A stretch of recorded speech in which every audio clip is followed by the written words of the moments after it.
Right now at 5, demolition for the former Holiday Inn in Joplin continues. We'll have the details. And we've got another warm, above average day across the 4 states. Take a look at that forecast, get you out the door coming up. Plus, the public is invited to a virtual meeting about the replacement of the Route 96 bridge near Carthage. The 4 states' most watched news starts now. Good morning, 4 states, and welcome to the KOAM Morning News. The time now is 5 a.m. I'm Caitlin O'Shaughnessy. I'm Chris Warner. So not a bad start out there this morning, and it's going to be another warm day across the area. Great. I mean, it's not fall-like at all. Okay. Here's the thing, though. I'm perfectly fine with this because I've told folks, people who have been watching for the last year that I've been on the morning show now, I don't like the cold. And I'm perfectly fine with it staying warm, but I know, I'm already looking forward to next spring. Well, let's take a look outside, and it's not very spring-like. It's not quite fall-like. We're still in that little false second summer, whatever you want to call it. And we are looking good from 7th and Range Line. We're also doing all right from the MoDOT camera at 20th and Range Line in Joplin. As kids get on the bus this morning, well, it's going to be not bad out there. We're looking at mostly clear skies. There's some patchy fog in low-lying rural areas, nothing widespread at this point, but just a heads up on that. Otherwise, again, mostly clear, mid-60s, south breeze about 5 to 10 when that bus picks them up, and when it comes back and brings them home this afternoon, not looking too bad. Partly cloudy skies, though, well above average, though, mid-80s, south breeze still around 5 to 10 miles per hour. You take a few days off, and then you forget how to speak. You forget how to do things. I had to sit here and look at all of this and go, okay, hold on. There's a way to put numbers into this. I just have to remember how. And thankfully, we did remember how because we have numbers in this, and they are accurate. We're looking to be upper 70s, pushing near 80 by late morning. We're going to have mostly clear skies throughout our morning, and then we'll see a few extra clouds this afternoon, a few more overnight, and then we'll start to see some changes by midweek. We'll take a look at your full forecast, including those changes, here in just a few more minutes. Caitlin? Thanks, Chris. Joplin police say a car crashed into a house Friday morning after hitting another vehicle. It happened around 11 a.m. Friday at East 26 at South Pitcher Avenue. Authorities say 2 vehicles collided at the intersection, causing one of them to go off the road and crash into a house. One of the drivers received non-life-threatening injuries. No one was in the house at the time of the crash. And demolition for the former Holiday Inn in Joplin continues. On September 8th, the demolition equipment was in motion on the 3615 South Hammonds Boulevard location. The Holiday Inn is being torn down to pave way for a new hotel from a Springfield developer. The public is invited to a virtual meeting about the replacement of the Route 96 bridge near Carthage later today. In 2024, the bridge will continue to close due to construction from 6 months. The new bridge will include new barrier walls, guardrails, and permanent striping. Route 171 will remain open for the duration of the project, except for brief intervals during construction. And the mayor of Marion, Kansas is suspending its chief of police after the police department raided the officer of a newspaper in the home of the publisher. Back in August, Marion PD seized computers, cell phones, and other materials from the Marion County Record. Law enforcement said it was investigating identity theft and, quote, unlawful acts concerning computers, end quote. No word yet on how long the suspension could last. Saturday afternoon, the House approved a stopgap bill to fund the federal government for 45 more days, averting a government shutdown. House Speaker Kevin McCarthy had dropped demands for steep spending cuts in an attempt to win the support of Democrats. The package now goes to the Senate, which is expected to approve the legislation. The bill did not include financial help for Ukraine, which has been opposed by an increasing number of Republican lawmakers. But it does increase federal disaster assistance by $16 billion, as President Biden had requested. The approval came just hours left before the midnight deadline to fund the government or face a shutdown. Once again, the river levels of the mighty Mississippi are reaching record lows. It's causing problems for ports and boats that are vital to what we do every day. As Griffin Demarius shows us, companies all along the banks have had to get creative. I hope we don't have to do it every year, but it's the same as last year, really just a repeat. When you look at these pictures side by side, do you notice anything different? No, that's because for the second year in a row, the Mississippi River is reaching record low numbers. I think on the Osceola gauge, we're around a minus 10.5, 10.4, somewhere in there. Jeff Worsham is the Osceola port manager for Poinsett Rice and Grain, and he said when the water levels get this low, they have to scramble. Well, we're down to one dock out of 3 that we normally use, and on that one dock, we're only loading barges about 60% capacity that we normally do. So instead of doing 2 a day, we're having to do 3 and 4 a day. When the water is where it should be, I wouldn't even be able to stand right here. But the Mississippi River is starving for rain. And unless it comes from the Ohio River Valley, this water is going to continue to push out, causing a lot of problems for people that work up and down these banks. Slows things down has extended our hours that we're having to work. But thankfully, Worsham and his staff were more prepared this year, so when barges can't make their way down to them, they have some on hand. I think we're just keeping more barges around that we can get ahead of time. And we started lightning drafts before the water actually got down to where it was a problem. And seeing this much sand on the backside of the port is not normal for this time of year. As Worsham said, they desperately need rain, but it has to come from north of us. Anything from here south doesn't really help us on this side or this end of the river. But a good front coming across the Ohio River Valley would make a big difference. Unfortunately, though, that front is nowhere to be found as models show these low numbers could continue into mid-October. That's expected to stay kind of steady for the next foreseeable future. No rain really in sight. That's a look at this morning's top stories and weather in our first 7 minutes. Coming up on the KOAM Morning News, the Kansas City Royals hosted the New York Yankees yesterday. We'll have the details. Plus, police in Lebanon confiscated 2 baby lions that a wildlife trafficker had smuggled in from Syria. And when will this heat come to an end? We'll have what to expect from today with meteorologist Sam Lane in the Skywatch Weather Center. You're watching the KOAM Morning News. We'll be right back.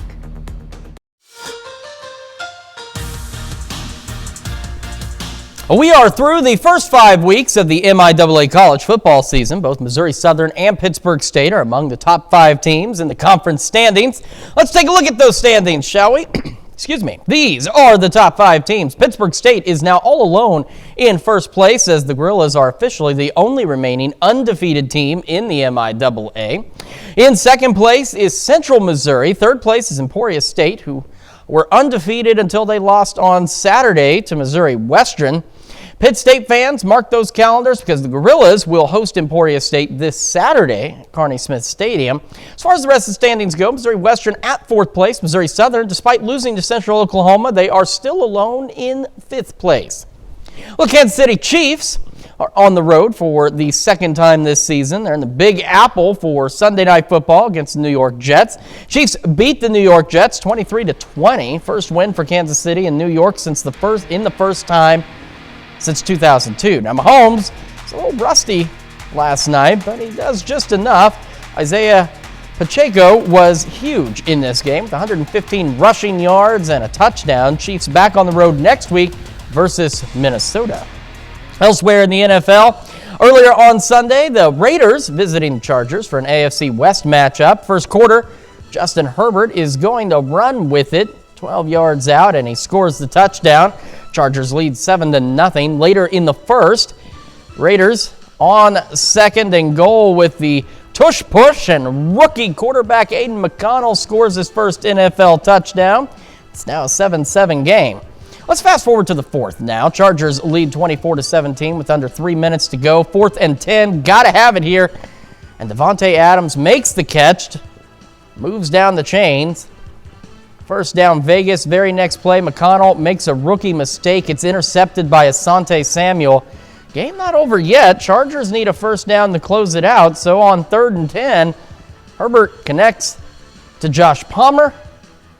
And that will do it. Chargers survive as they beat Las Vegas 24-17. Well, yesterday was the final day of the Major League Baseball regular season. Now, the Kansas City Royals and St. Louis Cardinals will not be going to the postseason this year, but there's always time to rejoice when you play game number 162. Cardinals versus the Cincinnati Reds. Adam Wainwright, what a career he has had as he enjoys his final game of his 18-year MLB career before retirement. On to the game now. St. Louis trailing 2-1 in the third inning. Jordan Walker going to drive this ball into the gap. A run scores to tie the game. RBI double for Walker. Now 2-2. Next batter, Lucan Baker hits this one, rolls up to the wall. Walker will score. Redbirds lead 3-2. Later in the inning, Jose Furman goes up the middle for an RBI single. 4 runs is all the Cardinals needed. St. Louis wins the final game of the year over Cincinnati 4-3. So let's head across the state. Kauffman Stadium, Kansas City. Royals hosting the Yankees. Second inning, no score. MJ Melendez, deep left field, and there it goes. See ya. Solo home run. Royals lead 1-0. Later in the inning, Nick Pratto with an RBI single. Run scores, and the Royals lead 2-0. Bottom of the fourth, Edward Olivares. We have liftoff into the Sonic Slam seats. Makes another solo home run here. Boys in blue lead 3-0. We're going to go 2 batters later. Darian Bonco. It is high, it is deep, and it is gone. The Royals go on to win over the Bronx Bombers 5-2. Well, still to come, why more than 75,000 healthcare workers could walk off the job. Plus, you know, it's still been kind of summer-like as we're entering the second week of fall, but fall will eventually arrive. We'll take a look at that forecast when the KOAM Morning News returns. Welcome back to the KOAM Morning News, coming up almost on 5:17. In fact, this clock will change here in about 5 seconds. 4, 3, 2, 1. And now it is 5:17 on this Monday morning. MoDOT camera, 20th and Range Line, looking pretty good so far. And we're looking good down in Neosho. MoDOT camera at 60 and 59. And from the KDOT camera at 69 East 520th Avenue, also looking pretty good out there. As I mentioned, there is some patchy fog in low-lying rural areas, but otherwise, not a bad start for us out there. We're sitting at 68 degrees. Got a few clouds out there. Dew point's up there a wee bit. Humidity is definitely up there a bit, but it doesn't feel uncomfortable at all. Temperatures around the region: 66 in Fort Scott, Chanute, Neodesha, 65 in Parsons, 67 in Pittsburgh, 65 in Miami, 69 Carthage, Lamar, Nevada, and we're sitting at 67 in Stockton. As we get our morning started, it's going to be pretty decent. We've got the mostly clear skies across the area. However, once again, we're going to be above normal out there. We're already going to make it into the upper 70s by 11 a.m. So bear in mind that right in this range, between 9 and 10 a.m. is where our average highs for this time of year should be. So not near that today, but that's going to change a little later down the road. And by a little later, I mean about 48 hours from now. All right, 86 for our high today, upper 80s, near 90 again for some of us in parts of southeast Kansas. Again, our western counties. Further west you go, the warmer it gets. See a few extra clouds heading into the afternoon, partly cloudy skies. Then we head into tonight. We're going to be partly cloudy, mostly clear through the evening, and then clouds will begin to increase overnight ahead of a mostly cloudy Tuesday. Temperatures again mild, but not bad. I mean, that's the nice thing is even though it's a little warmer during the day, it's made for some pretty nice evenings out there, back into the low to mid 60s for our overnight lows. Then we have a system coming. And that system is going to bring fall right back behind it. So let's take a look at how that is going to play out for us. We're looking at a pretty mostly cloudy day on our Tuesday. Still warm as we go low to mid 80s out there. So just a pinch cooler, still above average. Then we go into our Wednesday, and we're going to start to see thunderstorm chances. We'll actually see a few scattered thunderstorm chances late Tuesday evening into the overnight, and then we'll have scattered thunderstorms throughout the day on Wednesday, and those could continue as some showers as we head into Thursday morning as well. But look at what it does to these temperatures. Now fall gets here. Wednesday, upper 70s. Thursday, mid 70s. Friday, low 70s. This weekend, mid 60s, low 70s. Partly cloudy skies out there. And look at these lows dropping back into the 40s and 50s as we head into the weekend. So if you were missing fall, don't worry. We've just got a couple more days and it will get here. That's a quick check of your forecast. We'll be back with Health Watch right after this. Topping Health Watch this morning, more than 75,000 healthcare workers could walk off the job in what would be the largest healthcare strike in U.S. history. Unionized healthcare workers, including nurses and EMTs, are negotiating new contracts with Kaiser Permanente. Their original contract ended Saturday night. If a deal is not reached, the bargaining phase would continue. The earliest a strike could begin would be Wednesday. Affected facilities are in 5 states: California, Colorado, Oregon, Washington, Virginia, as well as Washington, D.C.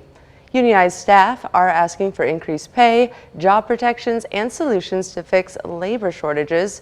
Kaiser Permanente representatives say talks are showing progress, but a plan is in place if a strike does happen. A federal judge blocked 2 provisions of North Carolina's new abortion law from taking effect.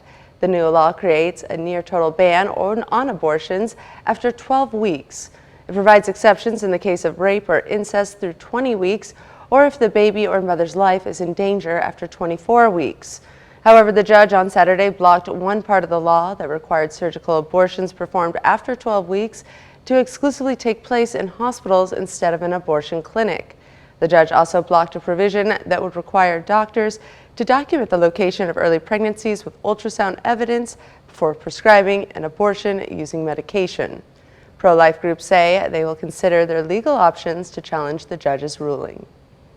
And can you believe it's already October? If you've been thinking about giving up alcohol or abstaining for a bit, you might want to try a new trend called Sober October. Experts say giving up alcohol even for a short time can help your health. Mandy Gaither has more on how to have a successful Sober October. In many settings, it's become a social norm, but alcohol misuse isn't good for your health, and giving up drinking, even for a short time, could help you feel better. A better sleep, reduce stress and anxiety levels, and it also can reduce the risk of certain chronic illnesses. If you're planning a Sober October, don't do it alone. Surround yourself with supportive family and friends, says registered dietitian Maria Meza Martinez with Orlando Health. Just to make sure that you have not only accountability, but also support system. It might be a big change for some. If you're giving up alcohol, Martinez says not to overdo it. Don't try a new diet trend at the same time or the latest exercise challenge. We just do it one thing at a time, so don't overwhelm yourself. If you're a social drinker missing out on a cocktail, try a mocktail instead. We have everything that a regular cocktail would have except the alcohol. You can also set yourself up for success by focusing on what you're adding to your life rather than what's being taken away. If they see that their health is improving, then they can continue this journey past the Sober October. For Health Minute, I'm Mandy Gaither. Martinez says alcohol also has gut health, and giving up drinking can help your gut health. To help with that, she also suggests consuming probiotics and prebiotics, along with eating a balanced diet, moving more, and working to manage stress. And that's a look at some of today's top health stories. You're watching the KOAM Morning News. And we are keeping an eye on when fall will actually arrive, even though we're now in the second official week of the season. We'll take a look at your forecast when we come back. Right now at 5:30, a Neosha skating rink hosts a skate and donate event for the local help center. And we are looking for fall. Not seeing it yet, but it is on the horizon. We'll have that look at your forecast, get you out the door coming up. Plus, an area axe company wraps up its Fire and Ice event with a knife throwing tournament. The 4 states' most watched news starts now. Good morning, 4 states, and welcome to the KOAM Morning News. The time now is 2:58, 5:28 a.m. I'm Caitlin O'Shaughnessy, and I have dyslexia. It's all right. Hey, you haven't been feeling well the last few days. I have been a little under the weather. I took some time off, and I got some messages. People were worried that we both had left or something had happened. No, we just worked out that way. Yeah. If he's gone, my body gives up, and I'm like, I can't do the morning news without Chris. So, things happen. It happens. Well, we're both here for this morning, and we have a lovely morning out there, even though still, poor Caitlin, not feeling too lovely herself right now, but that's all right. We are here to support her in any way we can, and what we're going to do is we're going to make it a little bit warm for the next couple of days, maybe help clear this up, and then we're going to turn the temperatures down. Outside, MoDOT camera at 20th and Range Line. We are looking good so far. Kids getting on the bus this morning, looking nice. nice, mid-60s, mostly clear skies, some patchy fog, low-lying fog in those rural areas. Not anything significant out there, and I've been keeping an eye on the fog tracker. Nothing significant. Otherwise, south breeze 5 to 10, not a bad start to the day. By the afternoon, though, well above average again as we go into the mid-80s by 3 o'clock. Partly cloudy skies, south breeze still about 5 to 10 miles an hour. We get our morning started, and I want to just point out one thing real quick right here. Our average highs are right about here, and we are going to once again exceed those. We're looking at upper 70s by late morning, but we'll have mostly clear skies out there. Fall is on the horizon, as we mentioned. Big changes coming in this forecast, and we'll look at the 7-day and what that all looks like here in just a few more minutes. Caitlin? Thanks, Chris. The Skateland Fun Center of Neosho opened its doors yesterday for a skate and donate event. The purpose of the event was to help those that may need food ahead of the holiday months. Each skater that brought 3 non-perishable items to donate to the Help Center in Neosho were able to skate for free during the event. We do this at least once a year, a free skate for the, we give it to the Help Center behind us for the Neosho food baskets for, those that need it the coming season. The skate session began at 2 p.m. and wrapped up around 4 p.m. Throwers from all around the 4 states showed off their skills yesterday with a knives tournament at Anvil Axe Company in Neosho. Competitors competed in a traditional knife throwing competition. The tournament was doubled elimination, with the top 3 competitors each walking away with a trophy to celebrate their throwing skills. Arms are feeling good. This wasn't like a large tournament, so there wasn't like 128 people here, so you didn't have to throw that many matches. Sometimes you have to throw quite a few in a tournament. So arm feels good, everything like that, but the competition was still there. The knives tournament concluded Anvil Axe Company's weekend-long schedule full of tournaments. And the 4 States Heart Walk was held Saturday at the Leggett and Platt Center at MSSU. Over 250 people signed up in support of the fight against heart disease and stroke. Community members, sponsors, and volunteers joined together to raise over $36,000 for American Heart Association. Those in attendance walked 1.5 miles to help bring awareness to heart health. There was also fun activities for the kiddos and a mascot race featuring MSSU's Rory the Lion and Hardy from the American Heart Association. And for many, the importance of the event like this means that they can continue on living normal lives.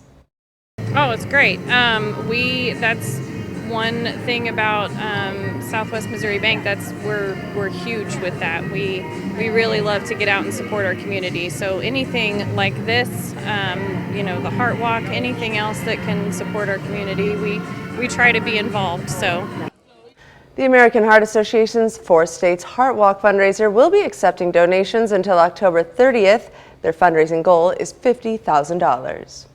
And the 2nd annual Joplin VA 5K walk also took place Saturday at King Jack Park in Webb City. The walk was in honor of area veterans as well as those that completed the walk, run, or roll program. The event included presentations from the Fayetteville VA and presenting of the colors from the Webb City Junior ROTC program. Time to give back because I'm not a veteran. I was 8 years old when I came to the United States. My family chose to come to the United States because of all the opportunities available here. The event was a fun run or walk. No times or scores were recorded. Local Girl Scout troops were offered the chance to come earn their badges. The Scouts went out to the George Washington Carver National Monument, where they were guided through making discoveries and doing arts and crafts. The Scouts also learned important facts about George Washington Carver and the monument made in his name. They have had Girl Scouts Day even before I was here. There's been a really wonderful partnership with the local Girl Scouts, including the major Heartland network, which is out of Springfield, Missouri. And so we're so fortunate to have lots of different troops here today, again, of all different ages, and they're learning about these amazing places, including that of George Washington Carver. The event was open to cadets of all ages, all of whom were learning their badges.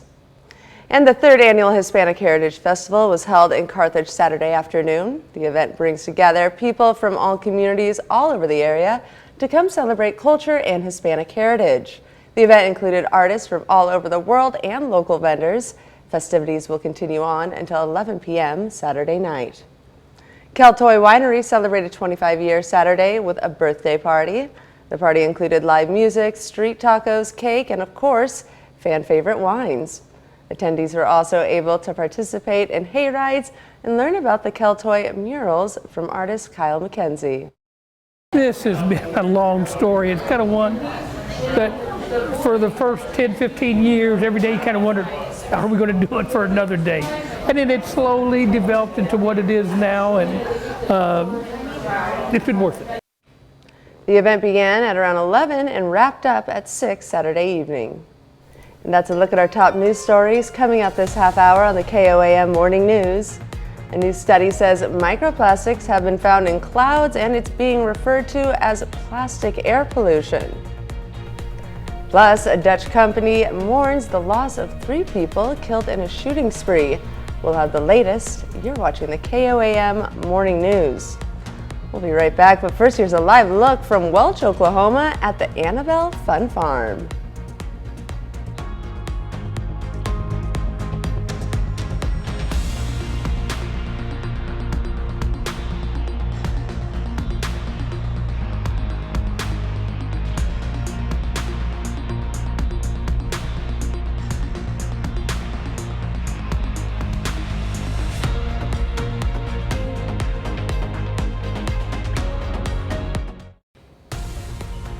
Topping World Watch, police in Lebanon confiscated 2 baby lions that a wildlife trafficker had smuggled in from Syria. The lions have been turned over to animal care organizations, and they were both dehydrated and underweight.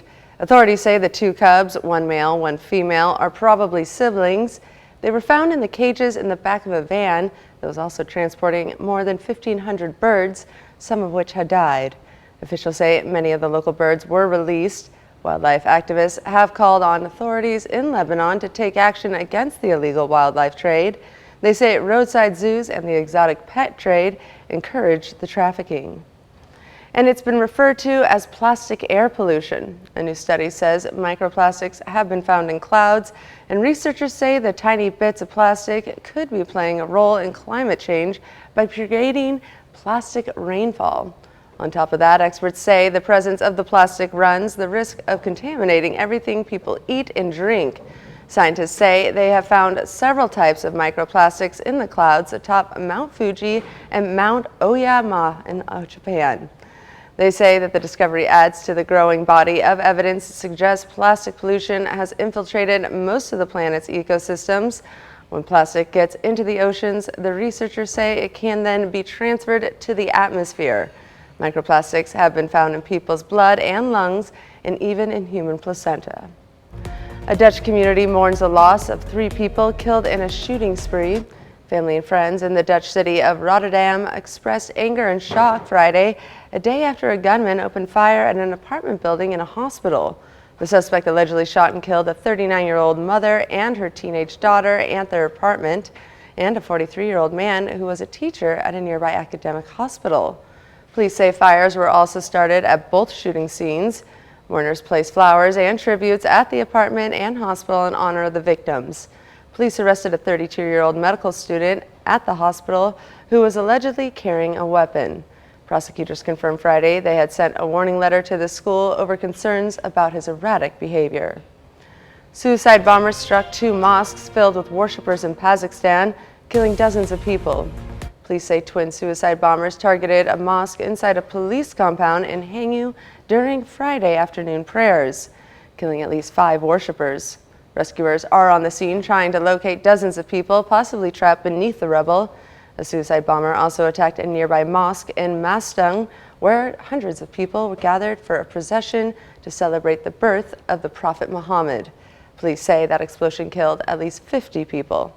No group has claimed responsibility for the blasts, which come amid a surge in attacks by militant groups in Pakistan. And in Ukraine, this is what perseverance looks like on the battlefield. Fred Plitchin speaks to a soldier who nearly died after stepping on a landmine, lost a limb, and came back to the battlefield. It was a race against time after Danilo stepped on a landmine while on a mission behind enemy lines. The mine blew me up and my brothers carried me for 7.5 kilometers. They gave me first aid and carried me. They saved his life, but his injuries were catastrophic. One leg was gone, it was blown away, and the other one was hanging, all broken. But that isn't holding Danilo back. He's hiding his face for safety reasons, but his story is remarkable. After the incident, he recovered, traveled all the way to Mexico to get an artificial limb, learned to walk again, and is now back on the battlefield. I can't just sit at home and just watch what's happening. In a country under attack, every man has to stand up from the couch and defend his home. I have to do it, and I'm good at it. He's contributing to Ukraine's massive counter-offensive in the south, where Kiev says its forces have been making increasing progress. Danilo right on the front lines. I'm in charge of mortar, grenade launcher, and anti-tank squads. The platoon commander and I choose the right positions, targets, and plan the operations. Russian minefields and artillery are still causing a lot of casualties on the Ukrainian side. And while Kiev won't disclose exact numbers, they acknowledge the going is tough. Combat medics gave us this video showing the trauma they deal with every day. Medic Vlad tells me sometimes they simply can't save their comrades' limbs or even their lives because the wounds are too severe. We had around 10 cases where the limb was traumatically amputated, and there was no chance to save it. Compared to the number of people in the brigade, it's not much, but it is a terrible sacrifice. A sacrifice that changed Danilo's life, but he's adapted, learning to move and fight effectively even though his artificial limb limits his mobility. We don't have a choice. We can't lose this war. This counteroffensive can't fail. We don't have this right. We are defending our home. It is victory or death for us. Fred Pleitgen, CNN, Zaporizhzhia, Ukraine. That's a look at some of your biggest headlines from around the world. We'll be right back. Welcome back to the KOAM Morning News, now 5:46 on this Monday morning across the area. We are in the second week of fall, and it hasn't felt like fall yet, but that's about to change. Let's take a look outside real quick, and here we are. We are looking outside thanks to the MoDOT camera located on a traffic signal pole at 20th and Range Line in Joplin. It is zoomed in a bit and looking northward along Range Line, and we are looking pretty good. MoDOT camera down in Neosho at US 60 and Missouri 59. This one still looking back to the west toward Lusk Drive, and regardless, it is a nice start. And the KDOT camera 69 in East 520th Avenue. This one is officially looking north. Hold on, now I've lost southwest. I completely lost my directions for a moment. It is officially looking southwest, but you can see 69, we're looking good. And our camera at 7th and Range Line, this one looking northwest. Now I've got an eyelash in my eye. Wonderful. It is Monday in the 4 states, isn't it? Well, we got 68 in Joplin right now, got a few clouds out there, but otherwise not a bad start. Not seasonable yet, but not a bad start. Look at that, 70 in Nevada and Bentonville, 66 Pittsburgh, Chanute, 64 Neodesha, Iola, 63 in Yates Center, 64 Miami, and 68 down in Neosho. As we get our morning started, we're going to begin with these mostly clear skies and temperatures warming quickly. So as we've been telling you all morning, this gap here is about where our average highs should be, and we're not going to be near that for the next 2, maybe 3 days. We're talking upper 70s by late morning, and that's ahead of, once again, well out of season highs going into the mid to upper 80s. And again, further west in parts of southeast Kansas could even reach near 90 under partly cloudy skies out there. Then we head into the evening. Goodness. And we are looking, again, mild, 82 at 6, 74 by 8, 70 by 10, mostly clear to partly cloudy skies initially. And then when we go overnight, clouds will begin to increase, and we'll go mostly cloudy and low to mid 60s across the area for our overnight lows. Then fall is about 2.5 weeks late. but it will arrive, and it will arrive this week. All right, so tomorrow, still above average, but a pinch cooler, low to mid 80s. We'll see some evening shower and thunderstorm chances. By evening, we're talking late evening. We're like after 8, 9, 10 o'clock for some of us. They'll continue through the overnight. Then we've got better chances of more widespread thunderstorms. They'll be scattered throughout the day on Wednesday, and that keeps us a little cooler, upper 70s, still above normal though. And the good news is, as of right now at least, we're not anticipating any severe weather out of any of this activity. And that's great, because every time we've had much needed rain in the forecast, there's been an attendant severe threat with it. And we don't need that. We just need that rain. And that's what we're looking at for Wednesday. Then those storms continue, have a few morning showers Thursday. And I mean, you've already looked at the forecast, but we're going to still go day by day, because I mean, look at these temperatures. Mid 70s Thursday, low 70s Friday, mid 60s on Saturday, 70 by Sunday. And look at what happens as these temperatures fall back through behind this system. Low to mid 40s for our overnight lows. So, you know, fall is going to kick in rapid fashion this week, and it's going to actually stick around for a little while. And as you can see, as we head into next week, we do start to turn around and warm back up, but we're not just skyrocketing in our temperatures. We're going mid upper 70s by next week. Overnight lows still in the low to mid 50s. So fall-like weather is roughly 48 to 72 hours away, and it is going to be much welcomed here in the 4 states, because I know we've been looking forward to fall actually getting here. Maybe brief, but at least we'll get some fall. That's a quick check of your forecast. Be back with more after this. But first, we've got a live look from Welch, Oklahoma at Annabelle Fun Farm.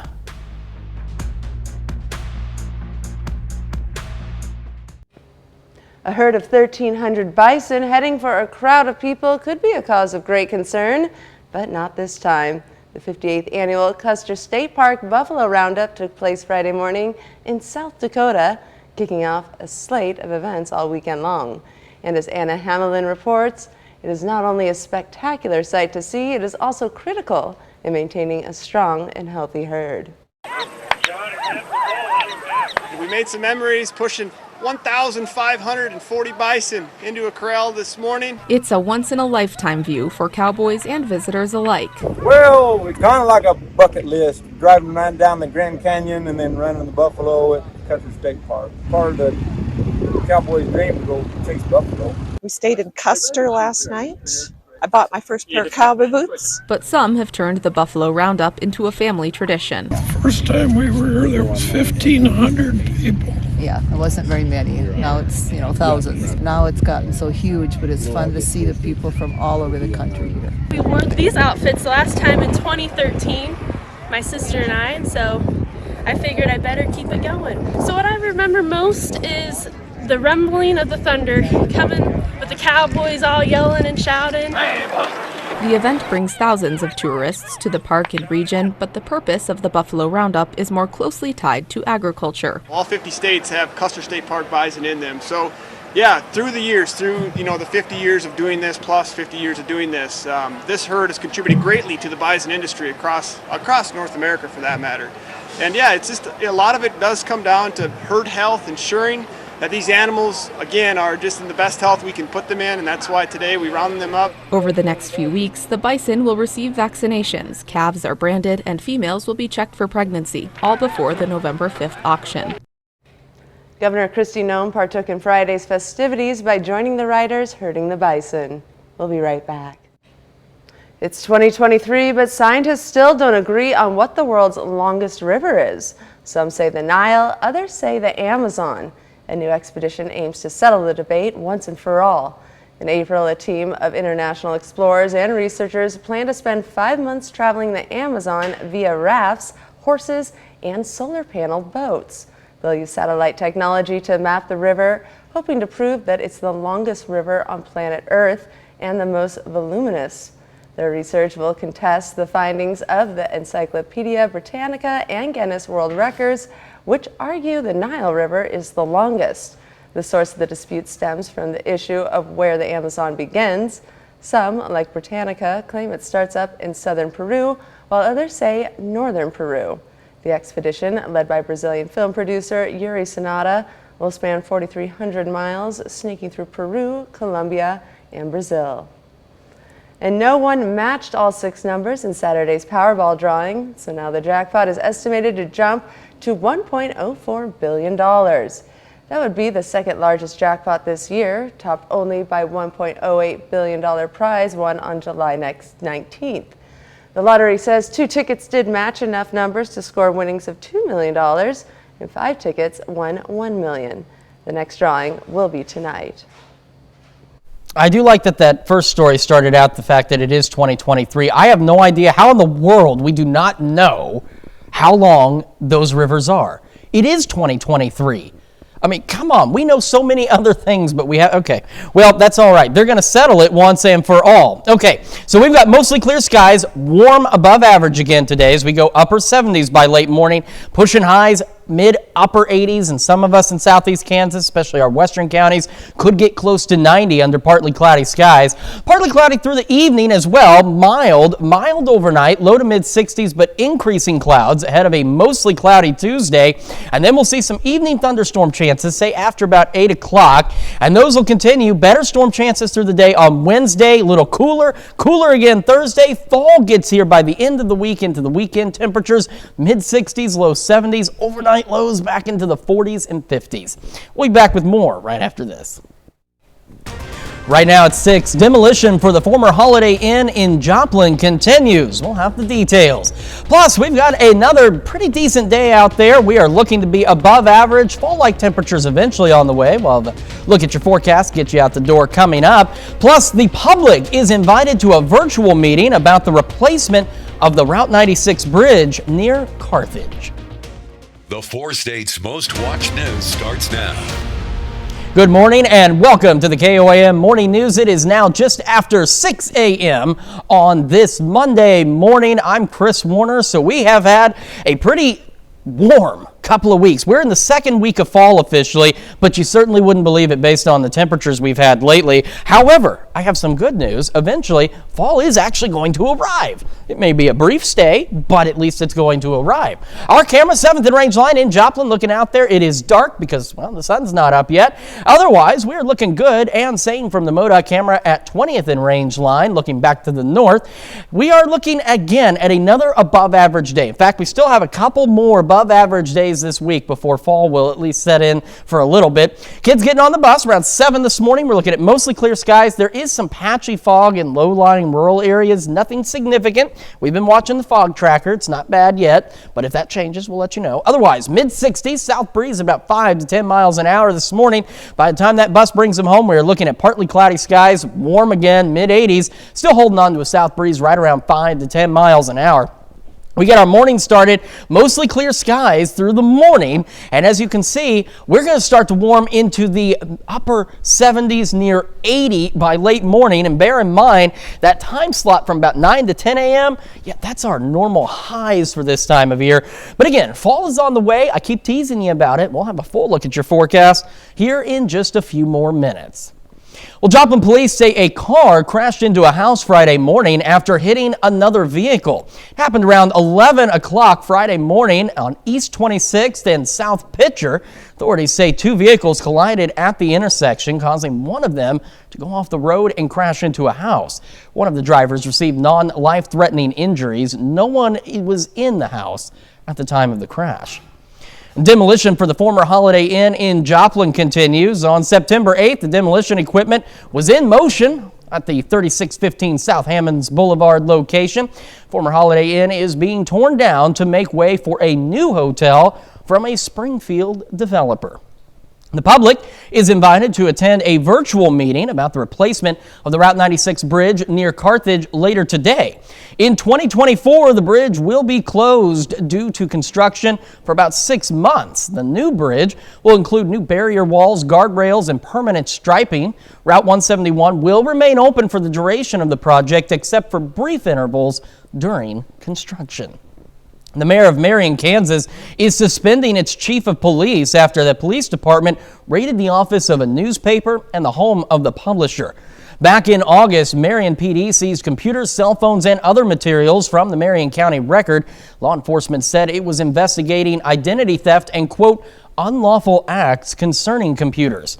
No word yet on how long the suspension could last. And of course, to be the first to see breaking news, weather, and sports, you can download the KOAM News app. The great news is it is free and it is in the Apple App Store and the Google Play Store. All you need to do is search for the KOAM News app. And for those of you who are curious about what exactly happens to old planes, well, the Freedom of Flight Museum hosted an event yesterday, Wings and Wheels, where pilots in the four-state area bring their aircrafts to be put on display. KOAM's Jasmine Knight was in attendance and has more on the story. Today, the Freedom of Flight Museum hosted a Wings and Wheels event at the Joplin Regional Airport. The event featured a car and motorcycle show, kids' activities, and multiple aircrafts on display. And today, all of the money is going to the operations of our museum and our STEM education program. And boy, everybody's just having a really fun time today. There's all kinds of stuff to do. There's cars to look at, there's airplanes to look at, there's activities for the kids. The goal of the event is to raise money to support youth STEM education. In the past, the Freedom of Flight Museum has hosted field trips for elementary students to teach them the concepts of STEM through aviation. We learned that doesn't matter who you are or what you are, you can come in and be a pilot or be an astronaut. And we also wanted to learn that there are many jobs in science and technology. Amongst the activities on display, children can launch a rocket, play with robots, build and ride their own hovercraft, and so much more. However, for visitors like Riker, his favorite part was outside. Oh, everything seems pretty fun. The free popcorn was pretty cool. The vending car over there, I think the whole thing's awesome. So whether you want to get up and fly away or just cruise the streets, well, I'm going to get this cool parachute. the Wings and Wheels event has everything you need. Reporting in Web City, Jasmine Knight, KOAM News. Well, for more information about the event, you can check out our website. That's KOAMnewsnow.com. That's a look at this morning's top stories and weather in our first 7 minutes. Coming up on the KOAM Morning News, world champion gymnast Simone Biles continues to amaze and is making history in the process. We'll have the latest. Plus, why President Biden blasted House GOP members a day after Congress scrambled to pass a last-minute short-term bill to prevent a government shutdown. And we're going to have another look at that forecast and tell you when fall will get here when the KOAM Morning News returns. But first, take a look at these guys. They're having a lot of fun. They are at the Annabelle Fun Farm in Welch, Oklahoma.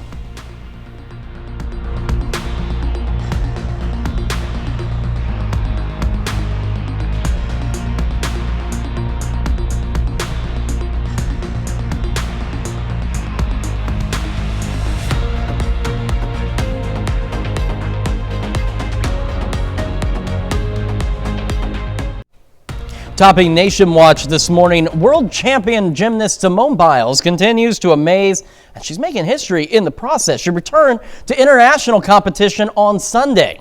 She competed in the women's all-around qualification at the World Artistic Gymnastics Championships, say that 5 times fast, in Belgium, and she accomplished something no other woman has ever done on the world stage.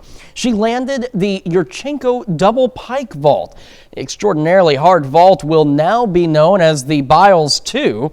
This is the 5th time a gymnastic feat is named for Biles. Biles sits in first place at the end of her qualifying session. She is in a commanding position to reach all 4 individual finals. The all-around final is later in the week. The NFL and the NFL Players Association have announced a newly revised gambling policy. It toughens the penalty for players who bet on their own team and lessens the penalty for those who don't. Current players who bet on other sports outside the NFL for the first time will be suspended for 2 games. Second-time offenders will be handed a 6-game suspension, then a 1-year suspension for the 3rd offense. Players who bet on their own teams will be suspended indefinitely with a minimum 2-year ban. And any player that places a bet on any NFL game or league-sanctioned event will get a 1-year suspension. On Friday, the NFL and NFL Players Association said they are committed to protecting the integrity of the game. The Duchess of York, Sarah Ferguson, is mourning the death of her former assistant who was found murdered in a Dallas apartment earlier this week. In a social media post, Ferguson wrote that she was shocked and saddened to hear about the death of 46-year-old Janine Chapman. Ferguson says Chapman worked for her years ago and described her as, quote, loyal, hardworking, beautiful, and fun. Police say they found Chapman dead when they responded to an apartment in downtown Dallas on Monday. Her death was ruled a homicide. Police say the suspect, 48-year-old James Patrick, was later taken into custody in Austin. According to jail records, he is still being held on a $100,000 bond as of Saturday afternoon. Now to Pennsylvania, where a community of Southwest Philadelphia has settled a federal lawsuit with the family of a young child killed by police. Officers shot and killed 8-year-old Fanta Billity in August of 2021. Investigators say the officers had opened fire on a car outside a high school football game in Sharon Hill Borough. The bullets hit the child. The officers involved in the incident were fired and later sentenced to probation in connection with her death. The family will receive $11 million as part of the settlement, and police will be required to undergo more training. Spokesperson for the family said no amount of money will bring Fanta back or erase the memory of the horrible tragedy. Well, President Biden blasted House GOP members a day after Congress scrambled to pass a last-minute short-term bill to prevent a government shutdown. The bipartisan vote has put House Speaker Kevin McCarthy in the crosshairs of a key critic from his own party. CBS News' Jared Hill has the latest from New York. Stop playing games. President Biden had some tough words for House Republicans after Congress passed a spending bill late Saturday, narrowly avoiding a federal government shutdown. Enough is enough is enough. This is not that complicated. The brinkmanship has to end. The short-term bill will keep the government funded until November 17th. It includes $16 billion for disaster relief, but aid for Ukraine was dropped from the final legislation. We cannot, under any circumstance, allow American support for Ukraine to be interrupted. With the shutdown crisis over for now, conservative Florida Congressman Matt Gaetz is leading the charge to oust House Speaker Kevin McCarthy. I do intend to file a motion to vacate against Speaker McCarthy this week. I think we need to move on with new leadership that can be trustworthy. Gaetz blasted the speaker for working across the aisle to pass the stopgap funding measure. But McCarthy says it's Gaetz who's trying to work with House Democrats in his efforts to remove McCarthy from leadership. I'll survive. You know, this is personal with Matt. Bring it on. Let's get over with it and let's start governing. House Republicans are split over the potential move. I think he is in trouble. It's an absolute waste of time. With Republicans holding a narrow majority in the House, Gaetz would need some Democrats to vote in order to remove McCarthy. Jared Hill, CBS News. Well, the president stressed there's not much time before U.S. funding for Ukraine runs out. Ahead of this weekend's vote, Speaker McCarthy indicated there could be support for Ukraine funding if a spending deal also includes border security measures. That's a look at some of today's top national stories. And of course, okay, so Caitlin was not feeling well, so she went home sick. She'll be okay, but our fine producer changed that script to say, here's me with the forecast, and me has some good news. That just cracked me up. I like that. So we are again expecting a fall-like forecast later this week, but the next couple of days still above normal. We'll take a complete look at your forecast when we come back, but first we're going to send it over to meteorologist Sam Lane for a look at the farmer's forecast. Welcome back to the KOAM Morning News. We are standing in the studio. We're standing. We are. And standing next to me is Lori Horton, and she's going to be talking to us about how to make strawberry cream cloud bread. Technically, it's called cloud bread, but I think just first, cloud bread. Okay. You know, we made it a strawberry cream as far as the flavor. Okay. I think right off the bat, we should agree that it is a Monday. It is Monday. It absolutely is a Monday. And whatever can go wrong will go wrong, right? Which is why the last time I did cooking with you, we had a disaster. So I'm going to just back up a little bit. I brought an extra egg. Okay. I'm going to let you handle the eggs here. I appreciate that. We're starting this month with a little bit of a series that we're going to do some of your favorite recipes that you guys are seeing on all of the apps. Okay. So regardless whether you watch the Reels, whether you're on the Clock app, the Book of Faces, whatever you enjoy, you're going to have seen some of these recipes probably multiple times. And some of them are going to be hits and some of them are going to be misses, but we'll talk a little bit about why.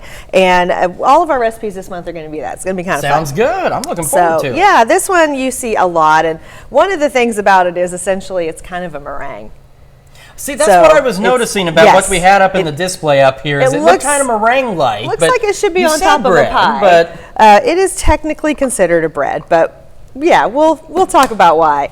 But I'm going to start with separating some eggs here. And this is very important that we're pretty careful. And that's why I've got 2 bowls here. I'm not doing this directly into my mixing bowl, because if you get a little bit of yolk in there, you are sunk. So we want to always do this off to one side, where we've got a little bit of a buffer in case we make a mistake. Okay. All right. And I'm just starting with 3 eggs, and these have been out of the fridge for a little bit. So they are not ice cold, but they're not fully room temperature. I read some things that said, oh, use room temperature eggs. It makes a huge difference. I tried it yesterday both ways. I didn't notice a substantial difference. So I have been experimenting on this. I'm going to trust you as the expert here. I don't do much cooking, so I will believe what you tell me here. So I've got my egg yolks, and I'm going to start with them. Now, what I also experimented on a little bit here too was to see if the hand mixer would do this job. And quite honestly, it really doesn't. Okay. I tried. These are important notes. They are important notes. I don't think it matter any amount of time, and you're definitely not doing this with a hand whisk. I don't think anybody's got those muscles. So we had to get out the big dog and actually get our stand mixer involved in this. And all we're going to do on here is start with this. We're going to get our eggs a little bit foamy, a little bit frothy. So I'm going to make a little bit of noise here for you guys. We're going to turn this way up high. And just let this go for a few seconds. It won't take very long. Okay. And what is going to happen is a little bit of air start to get in there. Okay. And, easy peasy. Let this guy do the work for us, right? Right. That's what he's here for. That's what it's here for. Try and not put my microphone directly in there. So if you guys will be able to see this, where am I pointing here a little bit? Yeah. You can kind of see a little bit of frothiness on the sides. It's a little bit hard to catch that on the camera with my big deep bowl. Once we get done with that, we're going to add our sugar. We're going to add some cornstarch and a little bit of strawberry jello, just dry strawberry jello. And that's where we're going to get our strawberry flavor. Okay. Who doesn't like strawberry flavor? Right? And makes it a really pretty pink color. So then we're going to whip the sap out of that until it really starts to look like meringue. Okay. All right. And when we come back later, we're going to show that. We're going to talk about it a little bit. And I kind of found an alternative use for this that I think is a little bit better than the bread. Okay, Lord, looking forward to that. And of course, as she mentioned, we'll be back when we switch over to the KOAM Morning News on Fox 14 at 7 a.m. And we will be back with more news right here, right after this.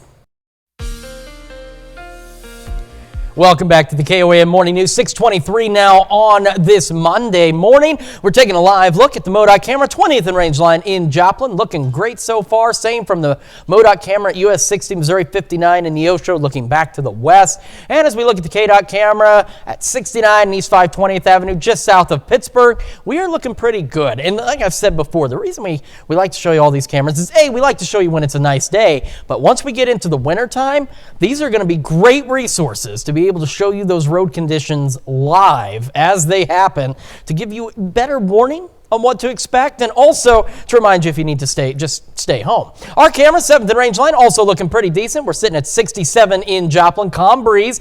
It is warm out there. I mean, I know 67 isn't warm, but you know what I mean. It's above average. 66, Fort Scott, Pittsburgh. 64 in Miami, Parsons. 63, Yates Center, Neodesha, Independence, and Newata. 66, Nevada. 67, Lamar and Carthage, as well as Neosho. And 65, Monette, Anderson, and Cassville as we get this Monday started. Looking at mostly clear skies out there, going into the upper 70s, near 80 by late morning. Our average high We should stop warming right about 9, 10 o'clock this morning. That's not going to happen, unfortunately, as we continue to be above average. Mid-upper 80s. Some of us in our western counties could reach close to 90. Partly cloudy skies out there. Mostly clear, partly cloudy skies. Kind of a bounce between as we go into the evening hours. Still mild out there. And then we'll have clouds increasing, go mostly cloudy tonight, and back into the low to mid-60s for our overnight. And then we mentioned fall will eventually get here. Yeah, it's going to do so by about the middle of this week. So tomorrow, a little cooler, but still well above average. And then we'll see some late evening overnight shower and thunderstorm chances. And we'll see more widespread shower and thunderstorm chances on our Wednesday. The great news is, at least at this point, we're not anticipating any severe weather with this activity, just some much needed rain and a big cool down as temperatures begin to fall back into the low 70s, mid 60s out there for highs. So definitely fall-like across the 4 states. And then look at those overnight lows as we get closer to the weekend as well, dropping back into the 40s and 50s. So if you wanted fall, just wait a couple more days because it's going to be knocking at our back door by Thursday. Well, topping Health Watch this morning, children who were breastfed are less likely to be obese as they grow older. Research presented for the European Association for the Study of Diabetes shows that babies breastfed for at least 6 months had a lower percentage of body fat at age 9 compared to children who weren't breastfed. Research also showed children who did not drink soda before 18 months had lower levels of body fat. Well, most young people who try to quit e-cigarettes do so on their own without getting any outside help. A study in pediatrics found nearly 2/3 of adolescents who tried to quit vaping didn't try a vaping cessation program. The study's authors say a tailored approach is best to help young people quit. And getting some sunlight could help treat diabetes. A study published in Diabetologia found people exposed to natural light versus artificial light had better control of their blood sugar levels, which could help with the treatment and prevention of type 2 diabetes and obesity. Doctors say people who work in an office with little natural light should try and get outdoors as much as possible. And that's a look at some of today's top health stories. We'll be right back. Right now at 6:30, a Neosho skating rink hosts a skate and donate event for the local help center. And not fall-like yet across the area. We got another above average day out there. We'll look at that forecast to get you out the door. Plus, an area axe company wraps up its fire and ice event with a knife throwing tournament. The 4 states' most watched news starts now. Good morning and welcome to the KOAM Morning News. It is now 6:29, almost 6:30 on this Monday morning here in the 4 states. I am Chris Warner. This is an empty cup of coffee, and we have got a long Monday ahead of us because it's going to be another warm one, and it eventually, believe it or not, is going to cool down. We'll talk about that in your full forecast here in a few more minutes, but let's talk about getting you out the door. And it's not too bad if you have to head outside. Taking a look at the MoDOT camera, 20th in range line, looking back to the north. We are looking good out there so far. Above average, of course. That's been the usual for the last several days. We are in the second week of fall, and it hasn't felt like fall yet, but worry not. That is about to change in a big way. As of for today, though, not so much fall-like. Mid-60s when the kids get on the bus, south breeze 5 to 10, mostly clear skies. And by the time that bus brings them home around 3, we are looking at partly cloudy skies, well above average. Mid-80s, holding on to that southerly breeze at 5 to 10 miles an hour. Getting out the door this morning, and you're going to work, school, shopping, or maybe like I did yesterday and you're spending the day on the couch, but you've opened the windows. Well, it's going to warm up quickly. Mostly clear skies. We're going into the upper 70s by late morning. And bear in mind that in order for us to be about normal for this time of year, our temperatures should stop warming right around that 9, 10 a.m. hour on that board there. So well above average again today. We'll look at that full forecast and tell you when fall will get here in just a few more minutes. Well, the Skateland Fun Center of Neosho opened its doors yesterday for a skate and donate event. The purpose of the event was to help those that may need food ahead of the holiday months. Each skater that brought 3 non-perishable items to donate to the Help Center in Neosho were able to skate for free during the event. We do this at least once a year, a free skate for the, we give it to the Help Center behind us for the Neosho food baskets for, those that need it the coming season. The skate session began at 2 p.m. and wrapped up around 4. Well, throwers from all around the 4 states showed off their skills yesterday with a knife tournament at Annville Axe Company in Neosho. Competitors competed in a traditional knife throwing competition. The tournament was double elimination with the top 3 competitors each walking away with a trophy to celebrate their throwing skills. Arms are feeling good. This wasn't like a large tournament, so there wasn't like 128 people here, so you didn't have to throw that many matches. Sometimes you have to throw quite a few in a tournament. So arm feels good, everything like that, but the competition was still there. The Knives Tournament concluded Annville Axe Company's weekend-long schedule full of tournaments. The 4 states Heart Walk was held Saturday at the Leggett and Platt Center at MSSU. More than 250 people signed up in support of the fight against heart disease and stroke. Community members, sponsors, and volunteers joined together to raise more than $36,000 for the American Heart Association. Those in attendance walked 1.5 miles to help bring awareness to heart health. For many, the importance of an event like this means they can continue on living normal lives. We're very big into volunteering in the community. We're a community bank. The Heart Walk itself is important to me. I am a survivor, and Lynn, who's not here, but her granddaughter is also a survivor.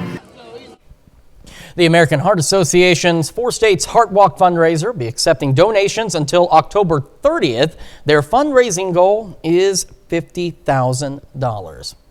Well, the second annual Joplin VA 5K walk also took place Saturday, King Jack Park in Webb City. The walk was in honor of area veterans as well as those that completed the walk, run, or roll program. The event included presentations from the Fayetteville VA and presenting of the colors from the Webb City Junior ROTC program. Time to give back because I'm not a veteran. I was 8 years old when I came to the United States. My family chose to come to the United States because of all the opportunities available here. The event was a fun run or walk. No times or scores were recorded. Local Girl Scout troops were offered the chance to come earn their badges. The Scouts went out to George Washington Carver National Monument where they were guided through making discoveries and doing arts and crafts. Scouts also learned important facts about George Washington Carver and the monument made in his name. It's really nice to be out of federally protected land. They learn about Leave No Trace and are advocates of being stewards of this special lands. And so you can take pride in these special places by doing not only the activities that the Girl Scouts are doing today, but on a larger level just by recreating here and learning the story of George Washington Carver, which we protect every day of the year. The event was open to cadets of all ages, all of whom were earning their badges.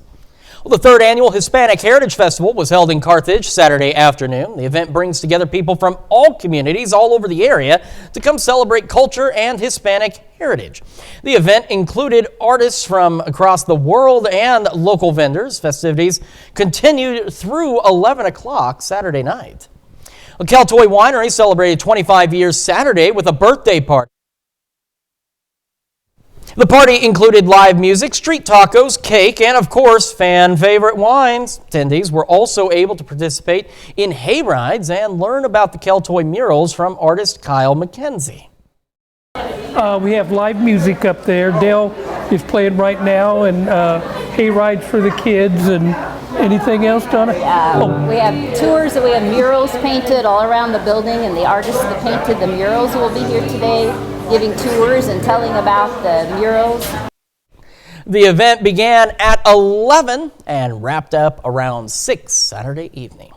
And that's a look at our top news stories. Coming up this half hour on the KOAM Morning News, for the 4th time in the game's history, Powerball prize has topped $1 billion. We'll have what you need to know. Plus, you know, it's not been fall-like. It still isn't quite fall-like, but it will eventually be fall-like. We'll take a complete look at that forecast a little later. But first, you know where we've been all morning? Well, we've been down at the Annabelle Fun Farm in Welch, where you can see they're having fun. We'll be right back.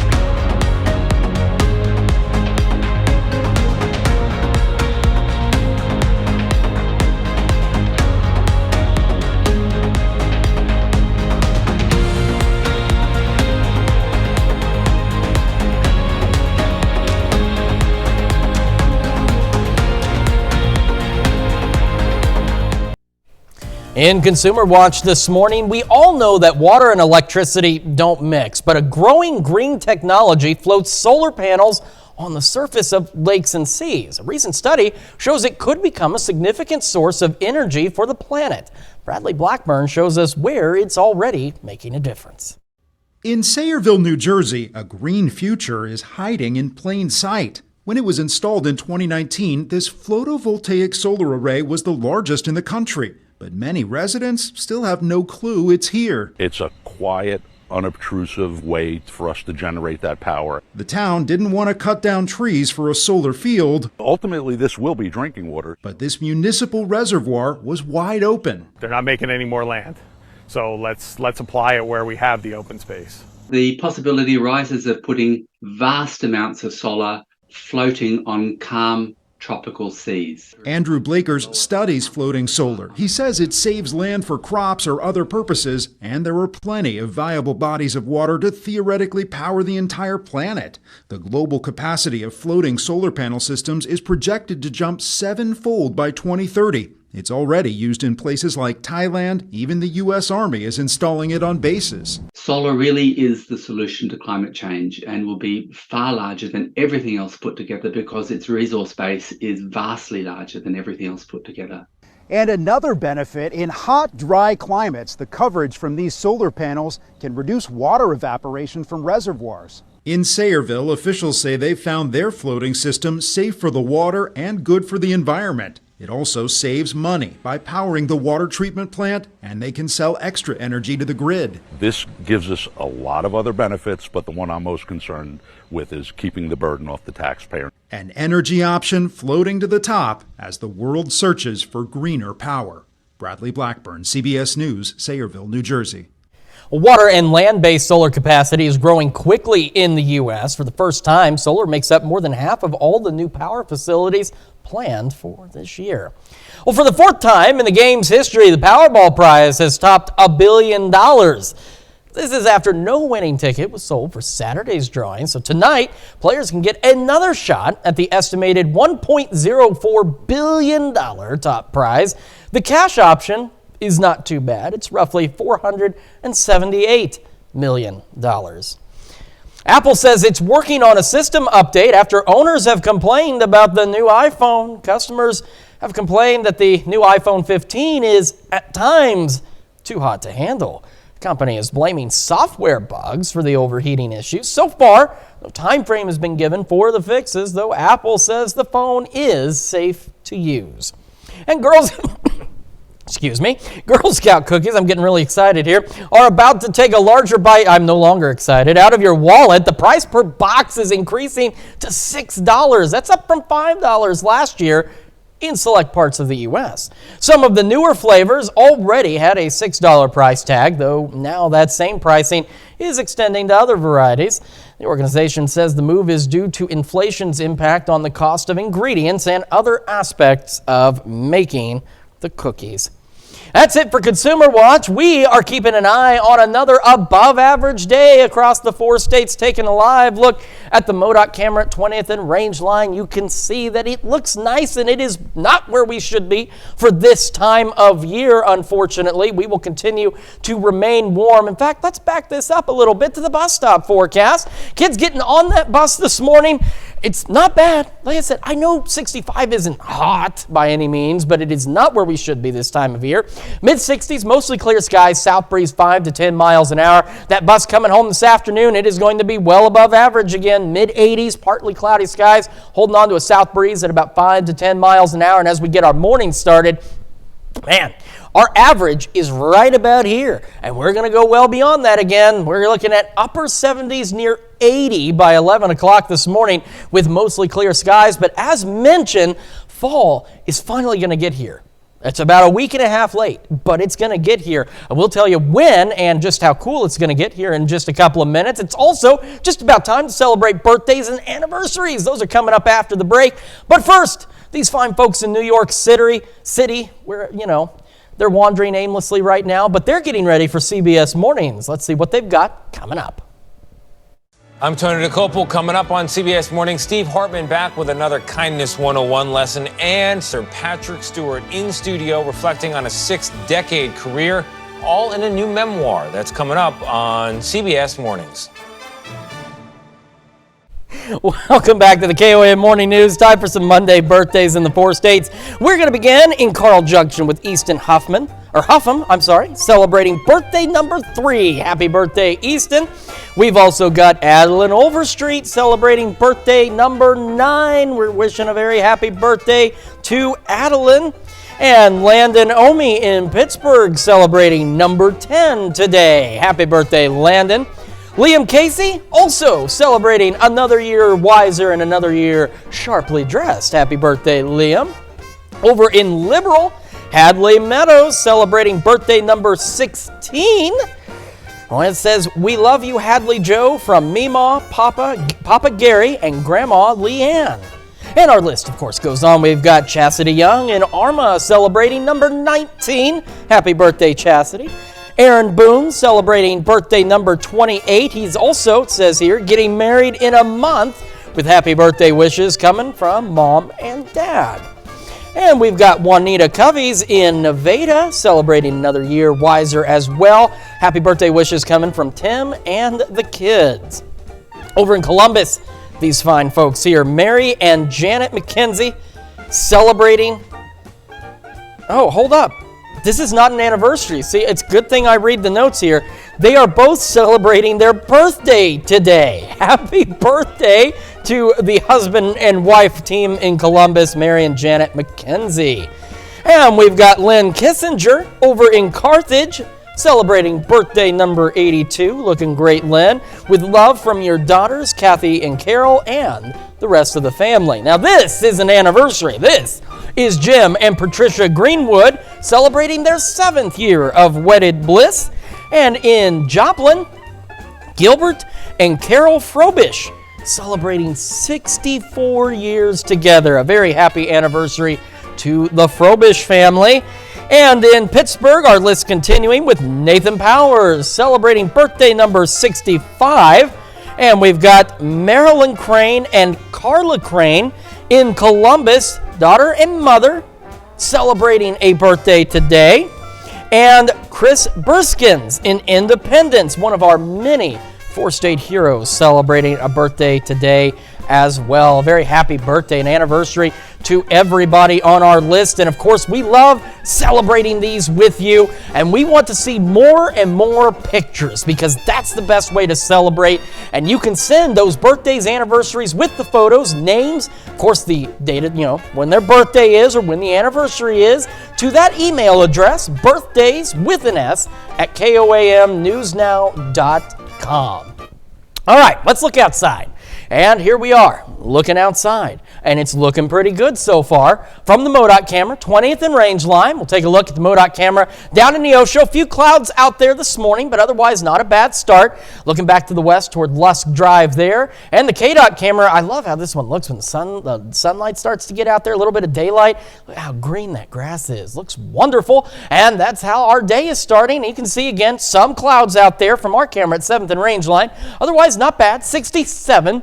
Not where we should be for this time of year at all, and it's going to stay that way for just a couple more days. We are sitting at 65 in Pittsburgh, 67 Carthage and Neosho, 64 Miami, Parsons, Iola, Yates Center, 63 Neodesha, and 67 now in Chanute.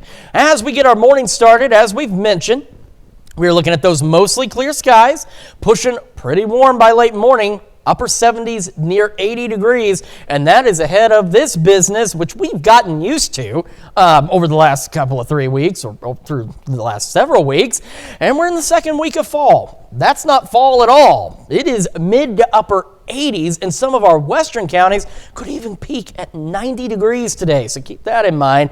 But like I mentioned, fall is going to get here. Don't worry. We got partly cloudy skies otherwise. We'll have mostly clear to partly cloudy skies through the evening, still mild, falling back through the 70s, eventually low to mid 60s with increasing clouds. So we're going to go mostly cloudy, and we're going to go mostly cloudy for our Tuesday. Now, you want to know when fall's going to get here? Yes, we do. Of course you do, because we're waiting for it. Well, here's where it's going to get here. So we go into Thursday.